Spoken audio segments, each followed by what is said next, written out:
So I have got 20 questions stacked over here to the left-hand side. We're going to do question and answers. And yes, I feel up to doing this. It's weird to me to think that a week ago, if you would have asked me, will you come back to YouTube or will you be able to sing on YouTube? Will you be anything on YouTube? I would have said my future was uncertain, remember?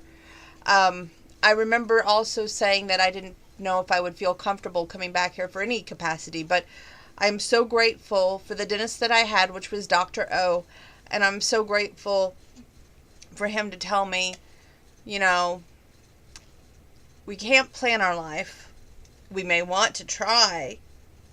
We may have thoughts and dreams and aspirations, but I think the best thing that he said was something Dr. Horvat said to me before he even started in, which was, he said, you'll hear good and bad about everybody, but the one who ultimately makes the decision about what's right to happen for you and your body is yourself. And everybody's body is different. Everybody has a different experience. Everybody can't be judged on the same experience. So you can't judge somebody else based on their experience when that's not going to be your experience. And then I thought, wow, if we could take that into life and apply it throughout life, wouldn't life be different for everybody? But anyway, that's just me being thoughtful again. Speaking of being thoughtful, we had something that was so outstanding. I really want to share this with you. I told you about, if I didn't, I should have told you. We have the best neighbors in the entire universe. The ones across the street here, they baked brownies. The little girl did, Hannah did, for last Friday. And oh my goodness, they were to die for. Let me just say. I got to just a little bitty corner, but that little bitty corner was worth it. And my niece Mackenzie had 2 of her brownies, and my grandpa finished them off. And let me just tell you, they adore her and they adored those brownies. So thank you again, Hannah, if you get to watch this. And then tonight we went out to eat at Wendy's and came back, and I returned the plate from the brownies and give them a package of Dove dark chocolates, because I've learned, chocolates are not all that cracked up to be, literally. And I said, just enjoy it. But she didn't say nothing. And then it came in the house, and Elizabeth texted me, and she said she wondered if Grandpa had found the gift that Billy had left, which is her husband. And I said, no, he sometimes doesn't tell me everything. And so then I was starting to go outdoors, and he asked me where I was going. And I told him, go outside to get a gift that was left for him. And he says, if it was on the yellow lawn chair, I already got that, but I didn't know where it came from. Do you know who got it for me? Because it was so thoughtful. It was so kind of whoever did it. And I sure am grateful to be thought of. And I said, well, if it was that magnificent, what did you get? Why didn't you tell me? He goes, because I thought maybe it was just, he goes, somebody didn't want their name to be known. And I thought, oh my goodness.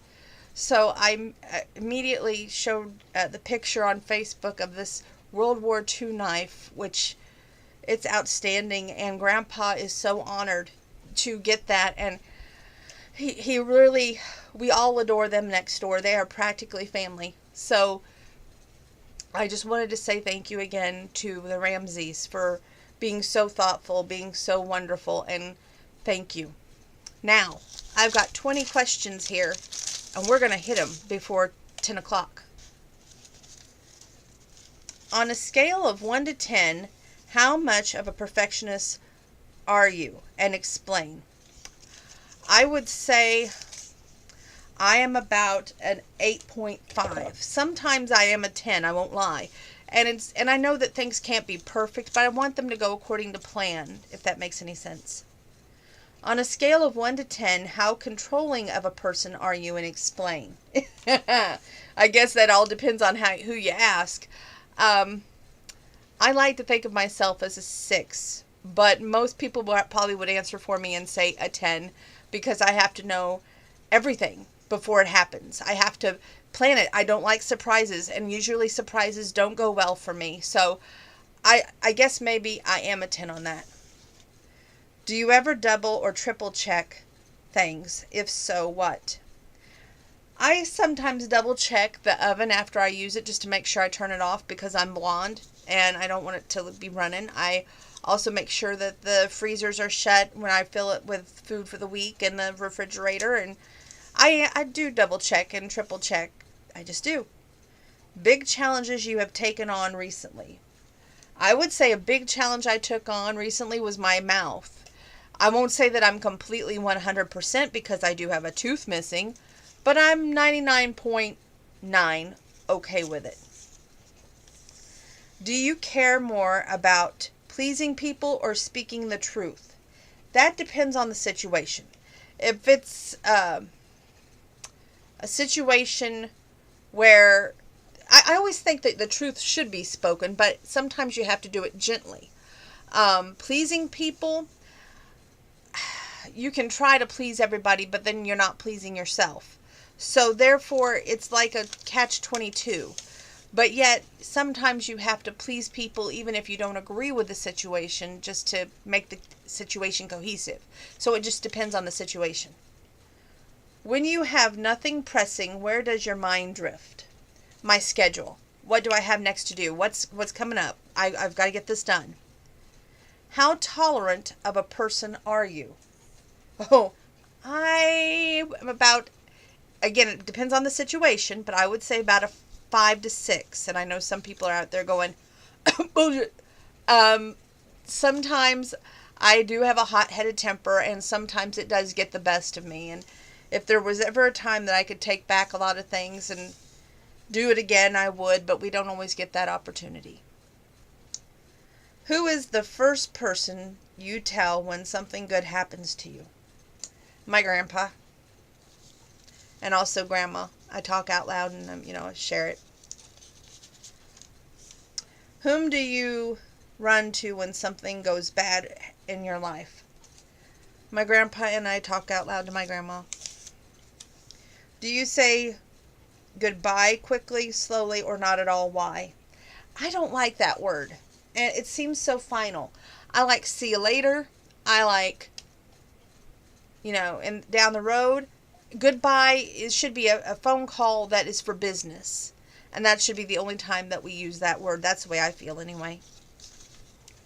When you need to confront someone, would you rather communicate in person, on the phone, by email, by text, snail mail? Why? This depends on the situation. I'm not a very confrontational person, but I disagree with matters of the heart being taken care of by email, text, or snail mail. The best ending of really all of my relationships, there's 2 good endings, maybe 3. Number 4 decided to go back to his ex-wife, and I think that's wonderful. Number 1, he said we were over, but yet we haven't completed the whole virtual divorce. But I think that hearing that helped. It really did. And number 2, we're friends, so that's cool, and I can't talk about the other one. Do you squeeze the toothpaste tube or roll it, and what's the advantage to your method? Ooh. I like to make sure that it's all the way squeezed up, and you roll it as you squeeze, so you get all of it from the toothpaste. When relaxing on the floor, do you sit cross-legged, fold your legs to one side, sit with your legs straight out in front of you, or recline? When I was a kid, I'd always, hands were here, chin was here. But as I've gotten older, I don't like to sit down on the floor anymore. You kind of get older. You just, if you have to sit there, so I cross legs like Indian style still. So, have you ever been an audience member for any TV show? For which ones would you like to be an audience member? Yes, I've been an audience member for Nashville Now on the TNN network, and I was actually featured with the Nashville Now sign, and I was peeking around, and I didn't get to meet Shotgun Red that night, but that's why I was wanting to go at that time. I also was a TV member on the show Hee Haw when it was down at Opryland. Which ones would I like to be an audience member for? I would like to be on Deal or No Deal. I really would. But an audience member, AEW. I'm going to throw it out there. It's just starting to really win me over. Do you usually send serious or humorous greeting cards, and why? It depends on the situation. If it's a situation where I want to be not so funny, I'll do a serious card. But most people that know me know I have a sense of humor, and I like to use that in my greeting cards. When something is funny, do you usually laugh big, hiss, snort, chuckle quietly to yourself, or smile and nudge the person next to you? It depends on if I'm tired, too. We should put that in there. I would say my big laugh is big. It depends on the joke or what I was told to snort. Hiss, I don't think so. I sometimes, I'll nudge the person next to me, and laugh. Sometimes I'll stomp my feet, which that wasn't on there. But yeah, I've been known to do that too. Would you describe yourself as a thinker or a feeler, and why? I would say both, because I'm very emotional. So I would say I overthink, and sometimes I wonder if there's, this going on, that going on, and always usually the worst case scenario. Never is it ended up good. Am I an overfeeler? Sometimes too on that too. What items do you have stored in the trunk of your SUV? Currently, I have that big mat that I got that I adore. And I also have 2 step stools that my dad Mike made for my grandma. I just can't give them up.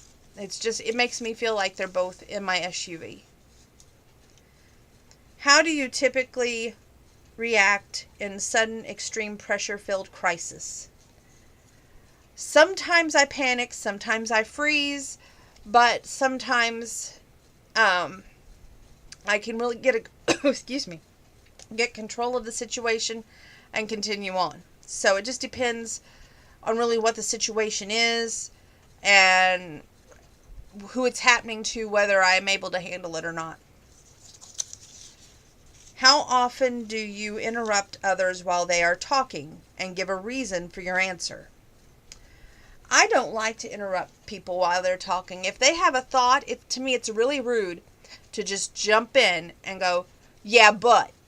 And I don't like being the yeah, but person, Because to me, if you're the yeah, but, then couldn't you just wait till they finish their thought? Maybe at the end of the thought process, you would understand where they're coming from, let alone trying to interrupt what they're saying. To me, that's disrespectful. How many different conversations can you adequately